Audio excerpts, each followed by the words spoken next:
Alrighty. How's everybody doing?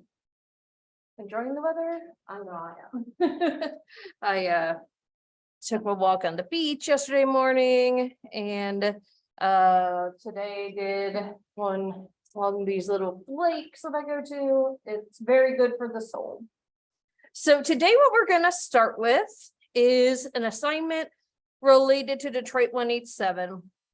So if you go to Blackboard and you go to assignments, it's this one, assignment for police work.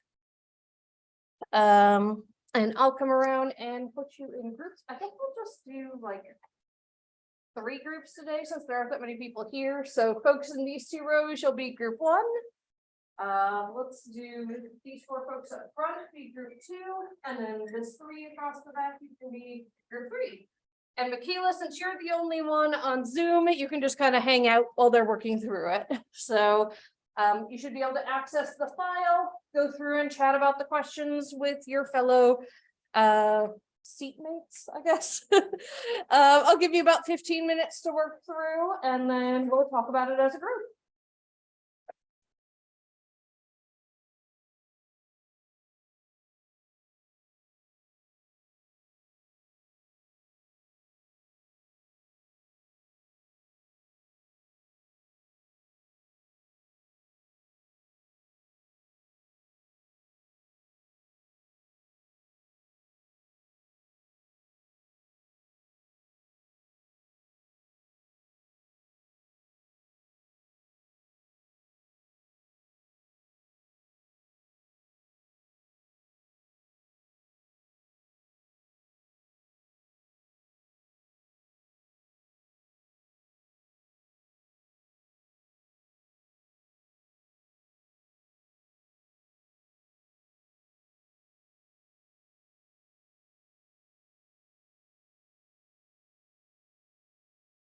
Remember, it's totally cool to talk out loud with your group members and work through the questions together.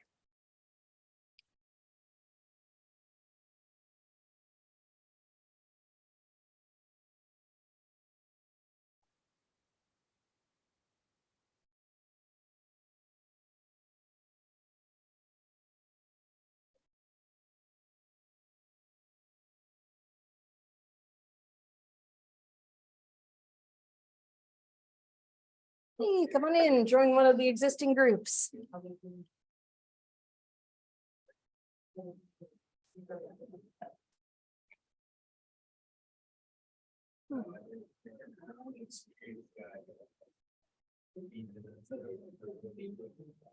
So folks just coming in, just pair up with one of the groups of folks sitting near you, and we're doing the group assignment 4.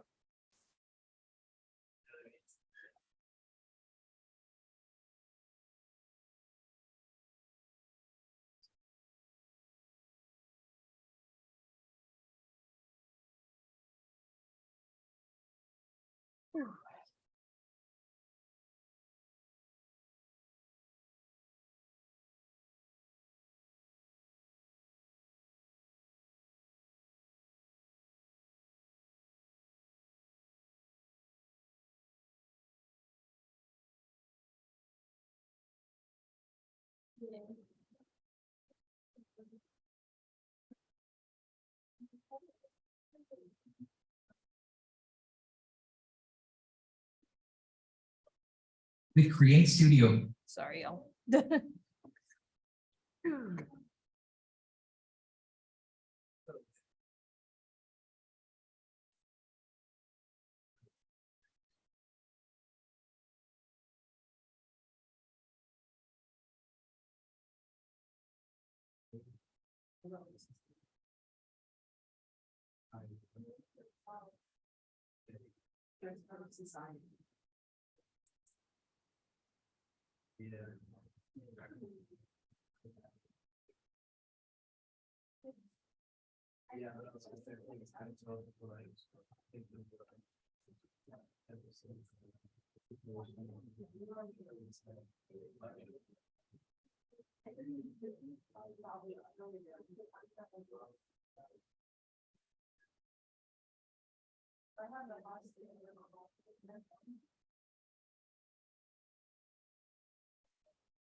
All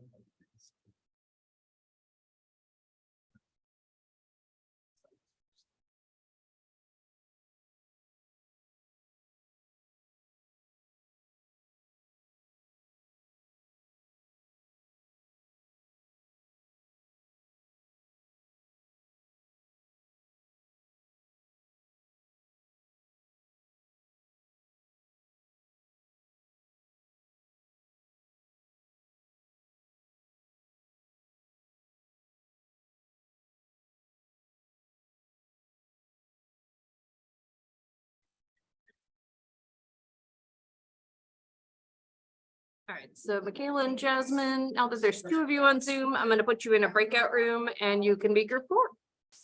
Yeah.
Bless you.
Alrighty. Looks like folks are getting close, but still typing, so give it another 3-4 minutes and then we'll come together and discuss it as a group.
Bless you.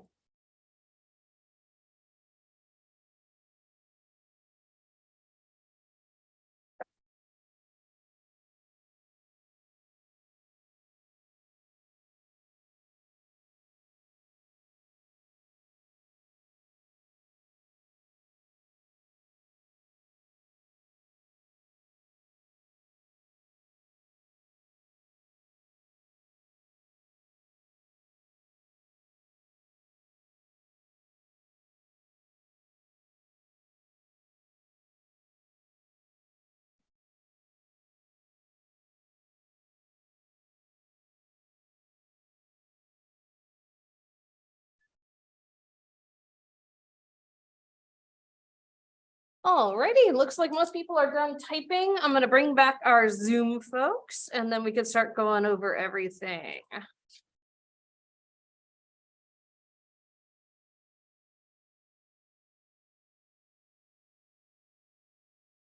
Alrighty. Welcome back, Zoom folks. If you still need to type, since you all started a little bit after everybody else, feel free. Today I'm gonna switch it up a little, so I kind of did a little preview myself and went through the ones that it seemed like based on your answers, y'all felt the most confident answering. And so I'll call on the groups based on that.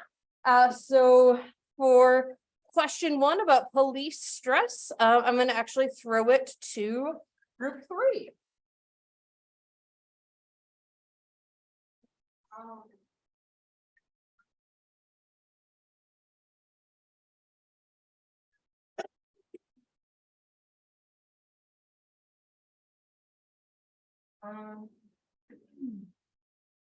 So some examples of police stress, are basically, like stress between police partnership, tension between dealing and business partnership, pitch became impatient and irritant for families and experience, pitch felt that he could handle some situations at home. And he was not. Right, he was more of a hindrance than a help a lot of the time, like throwing up at the crime scene. Yeah, I think you all covered it really well. The only other thing I could think of, is sort of that whole car chase scene, right? Clearly, that's probably pretty stressful. The one accident, one officer getting in an accident. And just the fact that like communication had broke down in several key ways there, right? So not only did the prison not tell them this guy got out on parole, but then the uniformed officer broke up their operation because he thought it was a legit drug deal going down, right? It kind of started that all off. The communication can be very key. Alrighty, group 1, which is the group over here. If you had evaluated Detective Hill, who was the rookie detective, for a pre-employment eval, what do you think you would have found, and do you think you would have approved him? So I remember correctly that he got sick at first crime scene and immediately I would pull the reins back to kind of wasn't ready. Because as a good job, he kind of talked about how he had like a really high experience rate, he's done really well. But that's how much I get it, it's like a different story. With us also been a lot of decisions that will have to get some seriousness in the situation. And the attention span was pretty short, which makes it getting hurt in the future. And I don't think he should have been released on his own immediately. Somebody should have been watching over him. And I think making sure that others escape is the top priority and that he shouldn't be fully released from normal duty. Right, yeah, definitely. So yeah, he's someone that's been really great as a beat cop, right? An officer on the street, and then, you know, you can like apply, and I think there's like a test you take and to move up to detective. And you know, maybe they thought he was ready, but maybe he wasn't ready. And also clearly like the time in his life made him very distractible, right? I mean, when your spouse is about to give birth, for sure.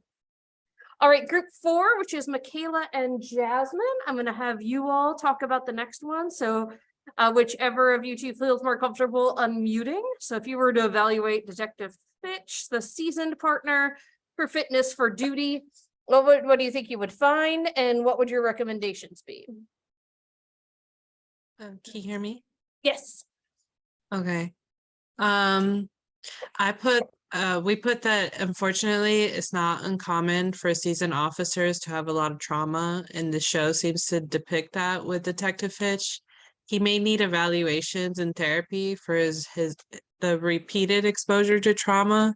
I would also take a look at his leadership skills, mostly for his team working skills, because it felt more like he was more focused on catching the criminal than understanding his partner's difficulties.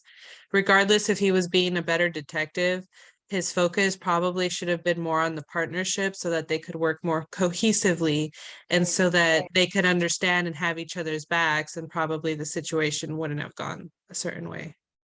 Yeah, I think that's such a good point. Yeah, and that a lot of these folks have trauma. So not only from being on the job as a law enforcement official, but also many of them are former military. And so they may have wartime trauma as well. yeah, I mean, I've sometimes had my friend, the police officer, come in, it just didn't work out this time around. But, you know, he's told stories about walking into houses after someone died by suicide and seeing like fragments of brain matter around, things like that. And I mean, he's a former Marine, so he pretends it doesn't get to him, but like the fact that he still talks about it says to me it stuck with him, right? Alrighty, group 2, I'm gonna have you all talk about the next one. How do the detectives handle the hostage situation? And do you think it matches what is discussed in your book? I'm sorry, group 2 is the group up front. Said that things across the board, loss situation well. This de-escalated situation. Yeah, and it certainly was unconventional. You typically wouldn't have a homicide detective just go in without a vest, right? I mean, like certainly dramatized. But there are times where the person who is the negotiator isn't doing a great job, right? And so someone else might take over. Maybe, I don't know if anyone in here has ever seen the movie Best in Show, sort of like an old classic now. But there's a character in there who is supposed to be like a negotiator, talk people down who are gonna jump. And he's like, it's a bad day when they jump. And you could tell he's really bad at negotiating because he's like, I just tell them like, I'll poke your eye out. What? Not good, right? Okay, and then any of the groups, based on your book and class discussion, how could they improve community relations with their, I don't even know what to call them, constituent citizens? Just thinking about the interactions they had with the various members of the public.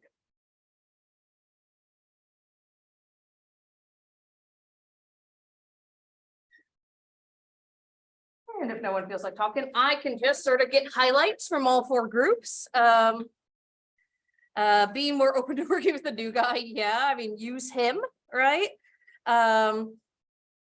Let me see, engage in community activities such as barbecue, sporting events, movie nights, yeah, and a lot of officers do this. For a while, they were doing like donuts with the cop in Virginia Beach. I don't know how long it lasted. But you know, it might seem silly, but trying to build some sort of relations. And then, yeah. Nonviolent approach and thinking about violent neighborhoods. I don't know how much you all know about the history of Detroit. Again, I have an inside scoop since I grew up in the suburbs. Totally not saying I am someone from Detroit because I was from the suburbs. But most people are from the suburbs now. In the 50s, 60s, Detroit was a thriving city. It was the site, the hub of car manufacturing. If you go down the roads in downtown Detroit, they didn't really show them, but there are roads that are like 10 lanes across and they're not a freeway. It was just like clearly a city built for cars, right? But then like many major cities, unfortunately, we had white flight where people left the city. You heard the one uniformed officer being like, oh, I'm so glad I live in Ferndale. That's one of the like more upscale suburbs. And so the city, the last time I checked, I haven't checked the population lately, but had under 1 million people in it, which was such a dramatic decrease from its prime. And then in like the early 2010s, they started to get a revival. And so there's actually been some really nice community initiatives. So people just taking empty plots and making community gardens, sort of like asking forgiveness rather than permission. People, artist collectives building things downtown, and then the city itself getting businesses to move down there. So for example, for a really long time, our basketball team played way out in the suburbs, like an hour outside of town, might have been like an hour and a half from downtown Detroit. And they moved downtown. And now our football team is there. Our baseball team moved over to a newer, nicer stadium, and then the hockey team has always been there. So it's just about revival. They also got casinos a few years back, which I know they're trying to do here, and it'll be interesting to see sort of how that vibes. But it's sort of interesting to see how the history of a place can influence the crime, right? So like what happened, and it happens a lot of places, is like unethical people would just buy up a bunch of land and then not do anything with it and like purposely let it go and let the houses all break down because they wanted to drive down prices. And so some of those, like actually Detroit had gorgeous like Gothic and Renaissance architecture, and a lot of those have crumbled. And then you know, other places that were just sort of left to sit, unfortunately became hubs for crime themselves, drug trafficking, things like that. So for example, there's a Detroit artist. Oh, let me see if I don't remember his name off the top of my head. But he will decorate abandoned houses. To try to draw attention to them and to get people not to, Tyree Gunton is his name, and try to get people not to exploit them, basically.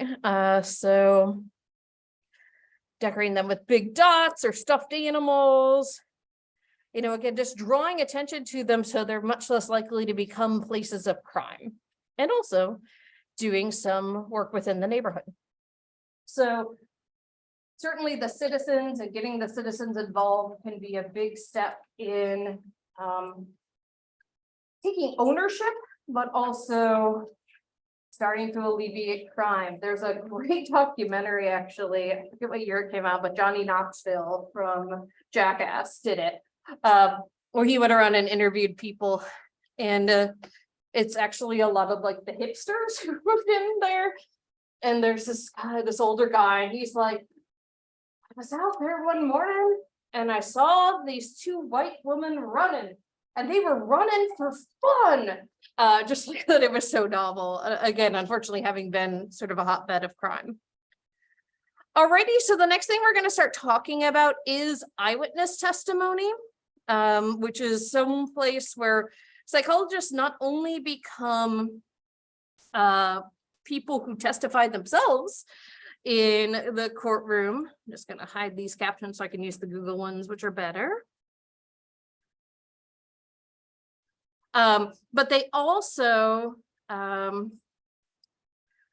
become, it's a really big area of research for psychologists. So social psychologists, cognitive psychologists, people who are interested in memory will do a lot of research around eyewitness testimony and its accuracy and or lack thereof. So just some facts here.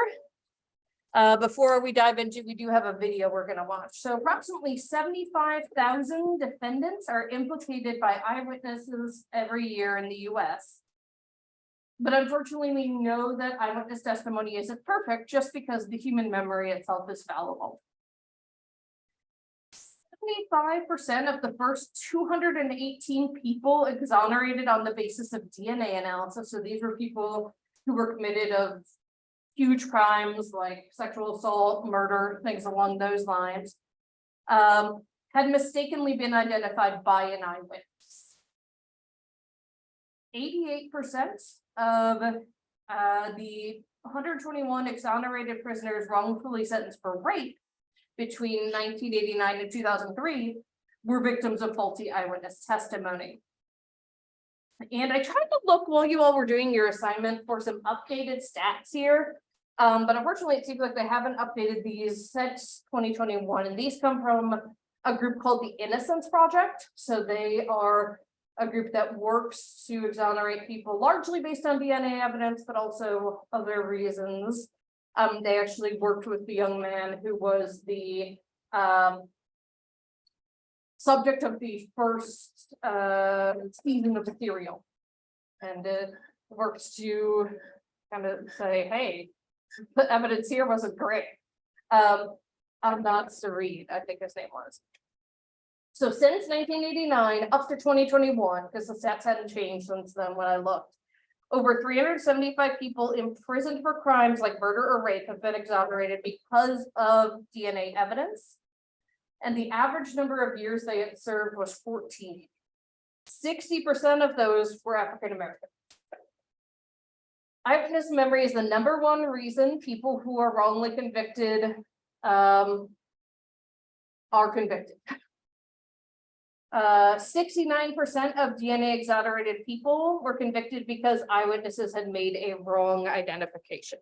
And so, just real quick before we dive into these videos, I just wanted to show you all some of the numbers that the Innocence Project has on their website. So, these are the number of collective years the people they've exonerated spent in prison, over 3,000.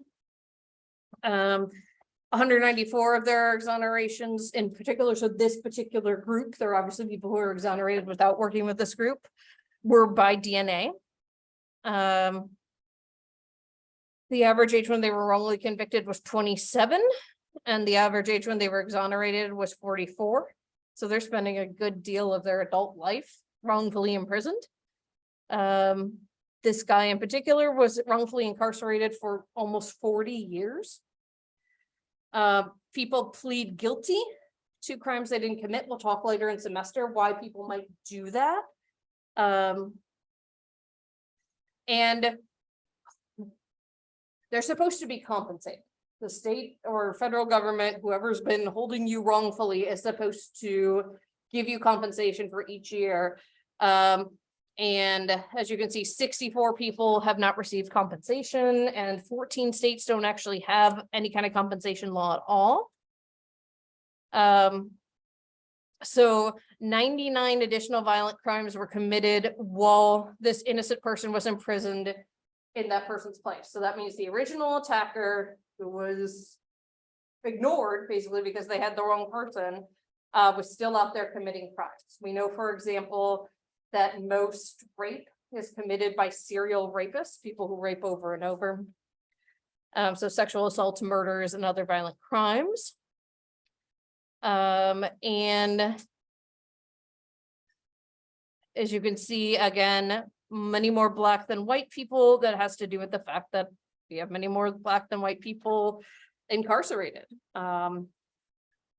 because of the history in our nation. I don't know how much folks know about our prison system, but basically our modern sort of jail prison system was a knee-jerk reaction to slavery being ended. And it was like a way to legally enslave people. So you can see a lot have to do with eyewitness identification, but in some cases they've also involved misapplied forensic science. So someone messed up when they were running things. So they get letters, as you can see, way more than they've been able to help yet, but from people who have been wrongfully incarcerated. And so you can see it can cost money to run DNA, which is why there have been issues in the past with people like running rape kits. So this next one, fully let you know, this is a really disturbing, sad case of someone who was wrongfully convicted based on eyewitness testimony.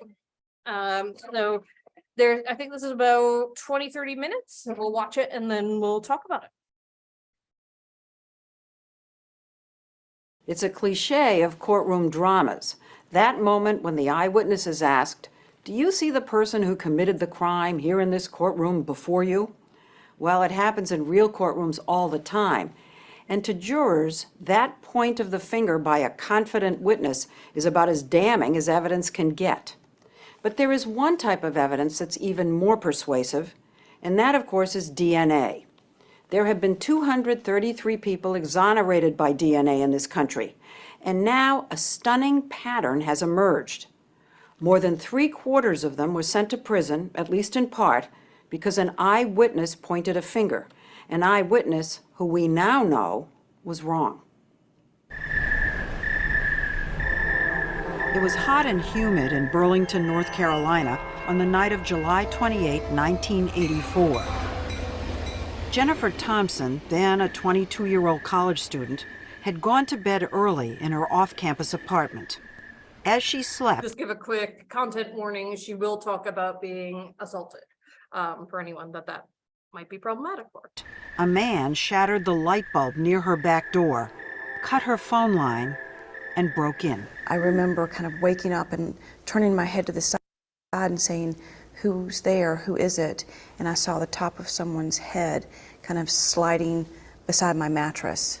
And I screamed, and I felt a blade go to my throat. A knife? A knife. And he told me to shut up or he was going to kill me. Her first thought was to offer him anything she had to go away.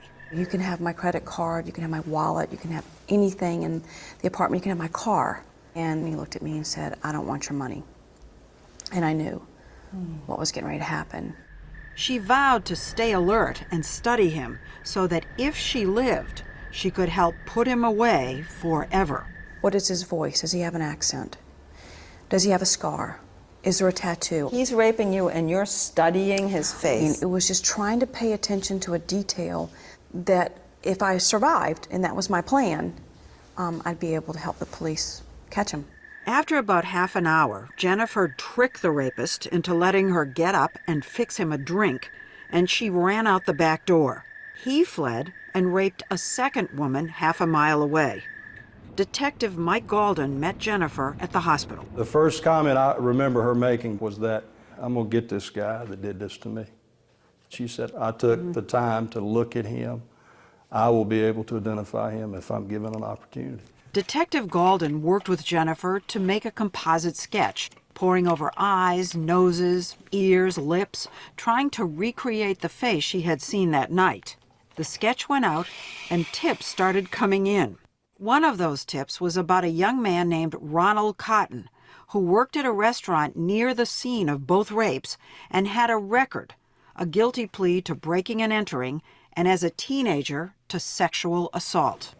3 days after the rape, Mike Galden called Jennifer in to do a photo lineup. He laid these 6 pictures down on the table, said the perpetrator may or may not be one of them, and told her to take her time. Does she say immediately, "That's him"? No, she studied each photograph. I can remember almost feeling like I was at an SAT test. You know, we start narrowing down your choices. You can discount A and B and... Oh, like multiple choice. Exactly. According to the police report, Jennifer studied the pictures for 5 minutes. She picked up Ron's photograph and said, "That's the man that raped me." And you must have said, "Are you sure?" And she said yes? Yeah, oh yes, certainly. Ronald Cotton heard the news from his mother's boyfriend. He told me, "Sir Ron," he said, "the police are looking for you." And I said, "For what?" He told me, "For rape." I said, "Man, I didn't commit such a crime like that." Did you panic? I didn't panic. I was trying to figure out, why. He comes in and gives me a very detailed account of where he was, who he was with that night. As it turns out, that was a false alibi. I realized later that I had got my weekends confused, and so therefore I gave them the reason to think that I was lying. This was August 1st, 1984. Right. You go in to clear yourself. When did you actually leave? I didn't. He was locked up and days later put in a physical lineup. I'm number 5. You scared? I was very scared, nervous. I was so nervous. I was trembling. I felt my body just shaking. They were asked to step forward, speak, and step back. I can remember looking to the detective and saying, "It's between 4 and 5. Can I have them do it again?" And then she knew it was number 5, Ronald Cotton. Did you feel absolutely certain? Absolutely certain. Did anybody say to you, "Good job"? Well, what was said to me afterwards was, "That's the same person you picked out in the photo lineup." So in my mind, I thought, bingo, I did it right. I did it right. In a week-long trial, the jury heard about Ronald Cotton's faulty alibi, his clothing that matched Jennifer's description, and a piece of foam found on her floor that seemed to come from one of his shoes. And most powerfully, they heard from Jennifer. When they ask you, do you recognize the man who did this to you? Did you point to him? It was Ron Absolutely. Cotton. It was Ronald Cotton. She called my name, pointing a finger, and that's all it takes, it seemed like. What did that feel like? It felt like someone pushing a knife through me. It took the jury just 40 minutes. The verdict, guilty on all counts. He was sentenced to life and 50 years. And it was for me that moment that the justice system works, because I am the victim and he's a horrible person and he will never ever be free again. Ronald Cotton was handcuffed, shackled, and taken to North Carolina's Central Prison. He was 22 years old. You know, they say grown men doesn't cry, but it's a lie. You know, I grabbed my pillow many times and hugged it, wishing I was hugging my mom, my dad, sister, brother. I wish it didn't have to be this way. He started working in the prison kitchen, singing in the choir, and writing letter after letter to his attorneys, hoping to get a new trial. Then one day, as he watched a new inmate being brought in, he had a strange feeling. I said, excuse me. I said, you look familiar. I said, where are you from? He said, I'm from Burlington. I said, I am too. I said, you kind of resemble the drawing of a suspect in a crime in which I'm falsely in prison for. Did you commit this crime? And he told me, no, he did not. Wait a sec, you saw him and thought of that composite drawing? Mm-hmm. His name was Bobby Poole, and he was in for rape. He started working in the prison kitchen, too. And the stewardess were calling me Poole instead of Cotton. They were calling you by his name? Yes. In other words, people were mistaking the two of you. Yes, exactly. Then a fellow inmate told him that he'd heard Bobby Poole admit to raping Jennifer and the other woman that night. Ronald Cotton won a new trial, and his lawyers called Bobby Poole to the stand with Jennifer sitting right there. It was the moment Ronald Cotton had been hoping for. Bobby Poole is in the courtroom. You look over there. What happens inside you? Nothing. Nothing. Nothing. As a matter of fact, the strongest emotion I felt was anger at the defense, because I thought, how dare you? How dare you question me? How dare you try to paint me as someone who could possibly have forgotten what my rapist looked like? I mean, the one person you would never forget? How dare you? Ronald Cotton was convicted again, this time given 2 life sentences. Back in prison 7 years later, he and everyone else was riveted by a big news story, the trial of O.J. Simpson. I would get my radio, put my earplugs, and go outside, sit in a corner. And listen to the trial. Yes. He was intrigued by something he had never heard of, DNA. He wrote to his new attorney, law professor Rich Rosen. Rosen warned him that there probably wasn't any evidence left to test, and if there was, DNA could cut both ways. Understand, if the DNA comes back and shows that you did this crime, whatever legal issues we have don't make any bit of difference. You're going to spend the rest of your life in prison. He warned you that if it comes up positive, you're sunk. I told him to put his foot down and go with it. Packed away on the shelves of the Burlington Police Department was 10-year-old evidence from the 2 rapes that night. Inside one of the rape kits was a fragment of a single sperm with viable DNA. It proved what Ronald Cotton had been saying all along. He was innocent, and the rapist was Bobby Poole. Within days, Ronald Cotton was back in court. You are walking out here today as a free man. This time to be released. So not only do you find out that Ron didn't do the crime, you find out Bobby Poole did. It was just utter shock, really, disbelief. I mean, by this time, this is 11 years later. And, you know, I know that I've been involved in a case of a man's lost 11 years of his life. And I was so sad for him and his family. In the years since Ronald Cotton's conviction, Jennifer had married and had children. Are you the one that tells her? Yes. Her reaction, no, it can't be true. It's not possible, you know. I know Ronald Cotton raped me. There's no question in my mind. It was like someone had just taken my life and like turned it upside down. She cried? Oh, she cried. She broke down. I mean, she took it all on herself. You know, the guilt. You know, I did this to that man. Shame? Shame, terrible shame. Suffocating, debilitating shame. But when she thought or dreamed about that night, it was still Ronald Cotton's face she saw. To get past it, she asked if he would meet with her at a local church. I remember him walking into the church and I physically could not stand up. She was nervous, scared. I started to cry immediately, and I looked at him and I said, Ron, if I spent every second of every minute, every hour for the rest of my life telling you how sorry I am, it wouldn't come close to how my heart feels. I'm so sorry. And Ronald just leaned down, he took my hands. Oh, gosh. And he looked at me, he said, I forgive you. I told her, I said, Jennifer, I forgive you. I don't want you to look over your shoulder. That I just want us to be happy and move on in life. The minute he forgave me, it's like my heart physically started to heal. And I thought, this is what grace and mercy is all about. This is what they teach you in church that none of us ever get. And here was this man that I had hated with, I mean, I used to pray every day of my life during those 11 years that he would die, that he would be raped in prison and someone would kill him in prison. That was my prayer to God. And here was this man who, with grace and mercy, just forgave me. That is overwhelming. It's overwhelming. How wrong I was and how good he is. How is it that Jennifer could have studied her rapist so carefully and still made this mistake? And how could she have failed to recognize Bobby Poole, the actual rapist, when he sat right in front of her in the courtroom 3 years later? That part of the story when we come back. Alrighty. So we have the second piece here. Exonerated more than 230 men, mostly in sex crimes and murder cases.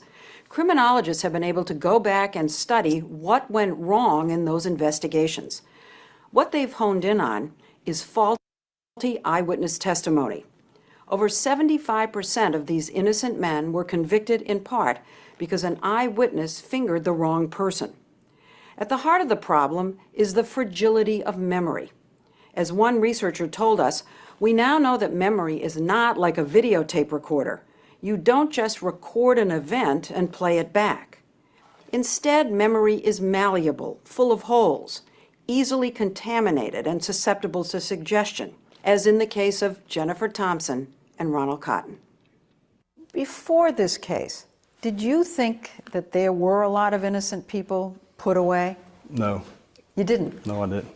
Innocent people aren't convicted of crimes they didn't commit. I believe that. What do you think now? Oh, I know better. I mean, well over 200 cases nationally. We've had a half dozen in this state alone. The first, of course, was my case. And as these innocent men have been freed in one state after the next, we've learned something else, that in all the cases where eyewitnesses were wrong, the real perpetrator was not in the initial lineup.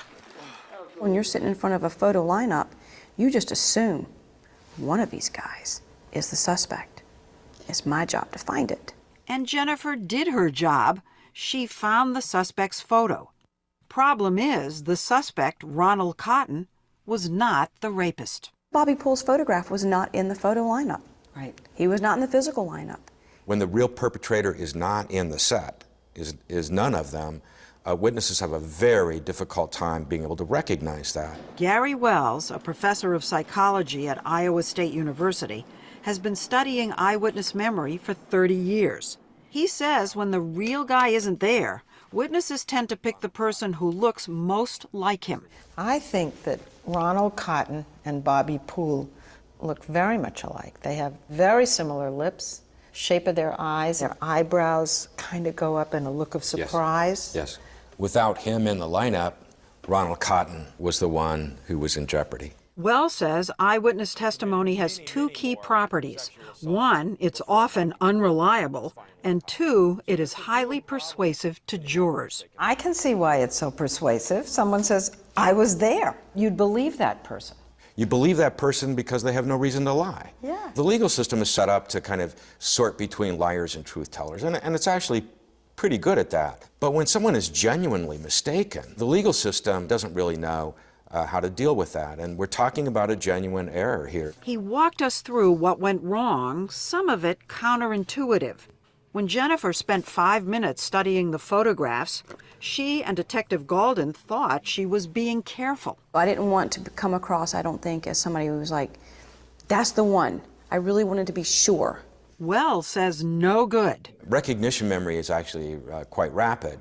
So we find in our studies, for example, that if somebody's taking longer than 10, 15 seconds, it's quite likely that they're doing something other than just using a reliable recognition memory. So you're saying if she really recognized the guy, it would have been almost instantaneous. Quite quick, yes.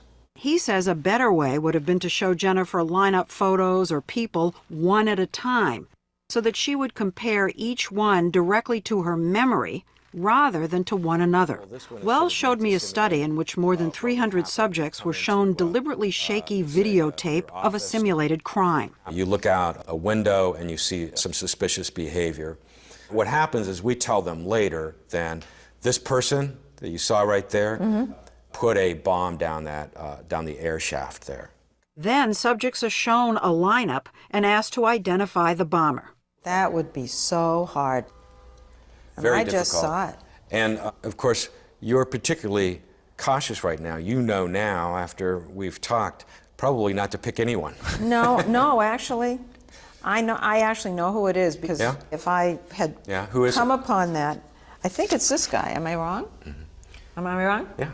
I'm wrong? Yeah. Okay, so there you go. And I'm already saying how hard it is. It's none of them. It's not. And it's so, and you Isn't know that about bizarre? it. You know about this. We've talked about this. So this is the this is what makes it so Look what difficult. you just did to me. Yeah. I'm mortified. I feel like Jennifer. Wells says in real life, the mistake is often compounded by what happens next. Remember the seemingly innocent information Jennifer says she got from police after she picked Ronald Cotton out of the physical lineup? That's the same person you picked out in the photo lineup. So in my mind, I thought, bingo, I did it right. Wells studied what that reinforcement does. After half his subjects did what I did, picked an innocent person from this lineup, he told them nothing, then asked them questions about what they had seen. Very few felt highly confident about their choice. Only about 4% are saying they had a great view, which is good because we gave them a lousy view. Only about 3% are saying they make out details of the face. That also is good because they really couldn't. But he told a second group of subjects, after they made the same incorrect choices, good, you pick the suspect. Now what happens is almost 45% of witnesses now report that they were positive or nearly positive. Notice that over 1/4 of them now say they had a great view. And This is really what happened to Jennifer. it is what happened with Yeah. Jennifer. What this seems to be saying is that a reinforcement alters memory It does. dramatically. It does. He says the solution is to have someone independent administer the lineup, someone who doesn't even know who the suspect is, and certainly not the detective on the case. You shouldn't have been there. I shouldn't have been there. No, but nobody did anything wrong. I mean, that Well, was no, the that was the practice. common practice Yeah. then. It was the tradition. It was how it was done then. Law enforcement wasn't schooled in memory. We weren't schooled in protecting memory, treating it like a crime scene, where you're very careful, methodical about what you do and how you use it. I mean, we weren't taught that in those days. But none of these errors explains perhaps the most puzzling part of this story, how it is that Jennifer could see Bobby Poole in the courtroom and not realize her mistake. You're looking into the face of the man who raped you, whose face you had studied so intently. Yes. And there's no flicker, nothing between you and Bobby Poole. Nothing. And I've gone back there many times trying to think, was there ever a moment? Did I ever look at him and think, and I didn't. Elizabeth Loftus is a professor of psychology and law at the University of California, Irvine, and an expert in memory. She showed me an experiment she says might help explain Jennifer's mistake. She asked me to study these faces. Then, after a few minutes, she gave me a memory test. Which of these two faces do you recognize? Right. Okay, you picked right. Left. You picked left. And I Okay. said left, but I wasn't 100% sure. And then the tricky part. Oh. Well, I'll tell you why I'm stymied. Because I just picked this one on the left 2 seconds ago. But now I'm not sure, because those two look very much alike to me. But I'm going to tell you the left. But I was wrong. It was the one on the right. Loftus explained how I had been duped. You saw this face, then I gave you a test where I presented you with an altered face, along with a novel one. So I pretty much induce you to pick a wrong face because I don't even have the real guy there. It's an altered version. And later on, when you now have a choice between the altered one and the real one, you stuck with your altered left choice. This is exactly what happened to Jennifer. This can help us understand why Jennifer can be sitting in a courtroom and be looking at Bobby Poole, the original rapist, and looking at Ronald Cotton and saying, no, it's not Poole, it's Cotton, because she has been picking him all along. I begin to wonder whether there should ever be eyewitness testimony in trials. Well, Because of the tricks that memory plays. yeah. I think what's important, though, is to understand that, know that. Know it as a police officer, as an investigator, as attorneys. We need eyewitnesses. I mean, if we couldn't convict based on an eyewitness, that's giving a lot of comfort to criminals. We have no choice. We have to find ways to make this evidence better. And that's something Jennifer has tried to do ever since by telling her story to prosecutors, police, defense attorneys. And she's had some success. Her state, North Carolina, was the first in the country to mandate reforms by law, showing victims lineup photos one at a time and emphasizing that the right answer may be none of the above. Having lineups conducted by a person who doesn't know who the suspect is, or not by a person at all. The person who committed the crime may or may not be included. One system now used in a handful of cities is computer software Mike Galden helped develop to have a laptop conduct photo lineups. Does this person look familiar to you? But law professor Rich Rosen says that in the vast majority of places there's been no reform, and that needs to change. This is something that police officers can and should be in favor of. Because you're not getting the real guy off the street. Yeah, Bobby Poole raped other women because they went after Ron Cotton. So Ron is not the only person who suffered from this mistake. Ronald Cotton, now 47 years old, has worked hard to rebuild his life.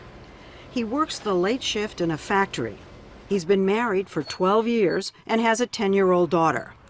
They live in a house paid for with money North Carolina paid him in restitution, $10,000 for each of the 11 years he spent in prison. When he can, he joins Jennifer in her campaign for reforms. One of the most amazing things to have come out of this miscarriage of justice is the most unlikely of friendships. Jennifer and Ron say they speak on the phone about once a week. They're families of friends. They say they have a shared bond that is hard for most people to fathom.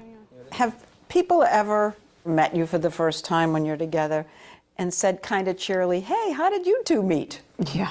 They We have? did it on the airplane a lot. Oh, yeah. We're traveling. And I usually just go, you tell them. Well, what do you say? We would look at each other and laugh, and finally we go ahead and tell them.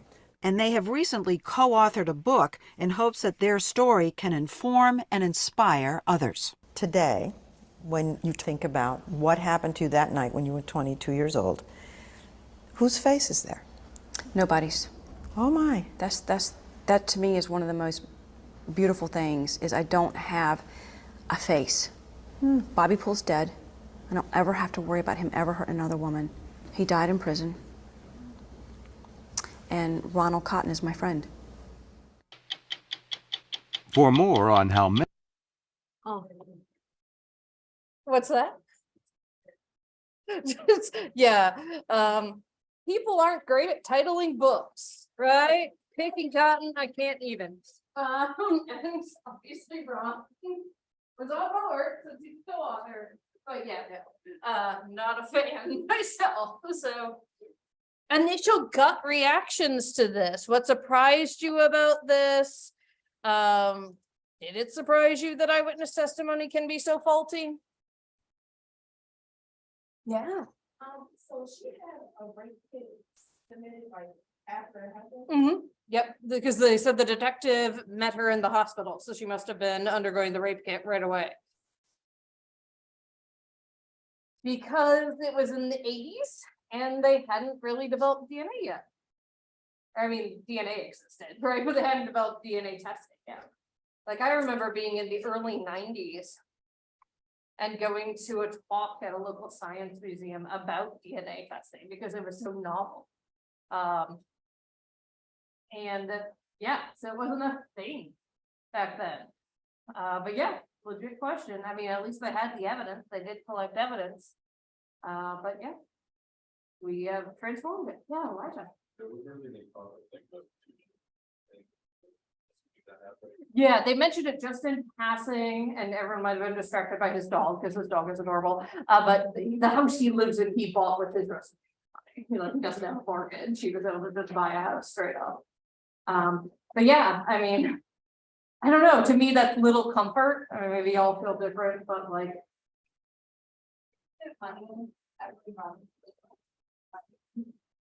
Totally agree. Right. Like their parents can die while they were there, anything that happened while they're in there. Right, yeah, and again, like. 50,000 people have written the Innocence Project, right? So like, how many more are there? I mean, I'm sure a couple of those are people who are just trying to get out of what they did. But I'm guessing the vast majority are people who actually, we know that the false reporting rate, for example, for rape is no different than any other crime. But again, you have very well-meaning people, like you saw, like Jennifer really thought she was doing the right thing. And in fact, she misrecognized. And that I'll have to try to find it by next class. I had a student a few years back do a summer research project about eyewitness testimony. And we did the thing where we told them they were right about the lineup and we saw similar numbers with that confidence. So yeah, it's definitely something. Yeah. Yes. Right.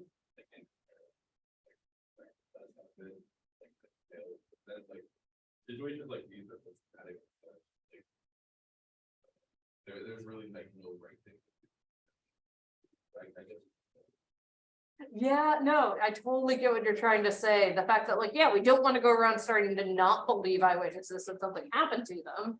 Right, we just have to be more cautious. And one of the things the detective kind of referred to is like, now we treat memory like a crime scene.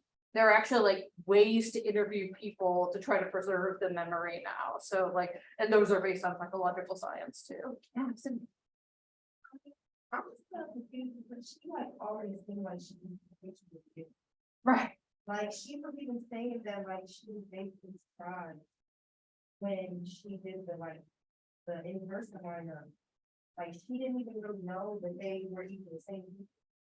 So I just kind of feel like that's why I asked like in the beginning, was DNA ever involved? Right. I feel like automatically in a situation like that, if we're going to use a rape kit, then that's what they need to go based on is the rape kit.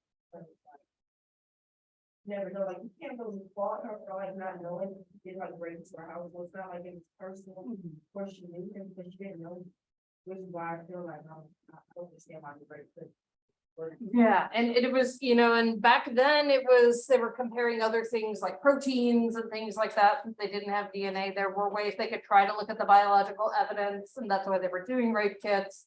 But DNA is so much more conclusive. So like, now that we have that technology. However, exactly what you're saying should be the case. If there's a rape kit, we should process it and we should use that information. Does anyone know what tends to happen to rape kits?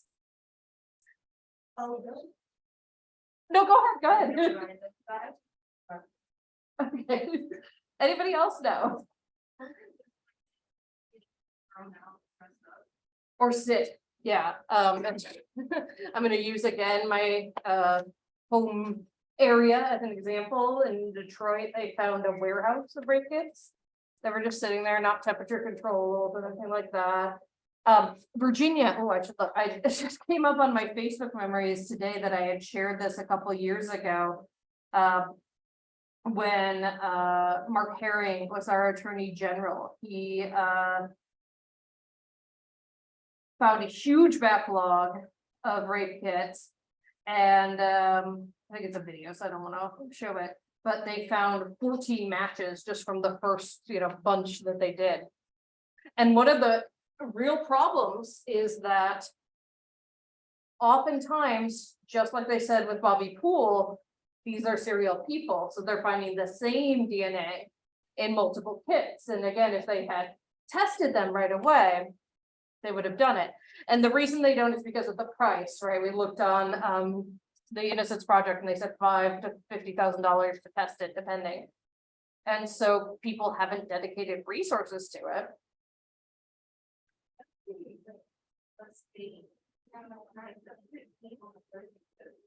Exactly. Yeah, no, it is supposed to be. But the other unfortunate thing is, again, depending on your jurisdiction, because it's a hospital visit, some rape victims actually have to pay their hospital copay to get a rape kit. It's absurd. There's no other crime for which you are collecting evidence where you have to pay for it. I mean, I guess if there's some sort of physical injury, maybe, but yeah. Did you have something else? That's what I was gonna Okay. Yeah. They have to pay for it to get tested if they want. So no, they're not supposed to have to, but I think they have to push for it to get tested, which again, shouldn't be the case. They should just test it, right? Let's convict people, let's get them off the street. And I'm sure this is the case with other types of crimes as well. Again, there have been people exonerated for murder because the DNA kits were never tested, things along those lines. I think rape kits are just a really easy example because they're just sitting there. And we actually Google real quick where we're at, because there are sites that track the rape kit backlog. And see, sort of there are it's not the one I'm thinking of. I think it's this one. There's a map. Site is called and the backlog. Oh, here it is, backlog map. There we go. So these are places where they've had reform or not. Now, Maine not having reform, I don't know if that's bad because Maine does tend to have some of the most liberal laws in the country. But this just shows you the number of untested kits. So Mark Herring got to the bottom of it when he was Attorney General here in Virginia, and we're at 0. They finally caught up in Detroit and they're at 0. But you look at some of these other states, 13,000 in California, which again is a state we consider a liberal state that you'd think they'd be advocating for these things. 6,000 in Texas, 2,400, almost 2,500 in Minnesota, right? So again, how many people are potentially still out there who are serial killers, serial rapists, who haven't been convicted because this DNA evidence isn't being tested? It's absurd, to be perfectly honest. In my mind, it is absurd, right? But it is largely the result of priorities. And unfortunately, the vast majority of time, the people who are sexually assaulted are women.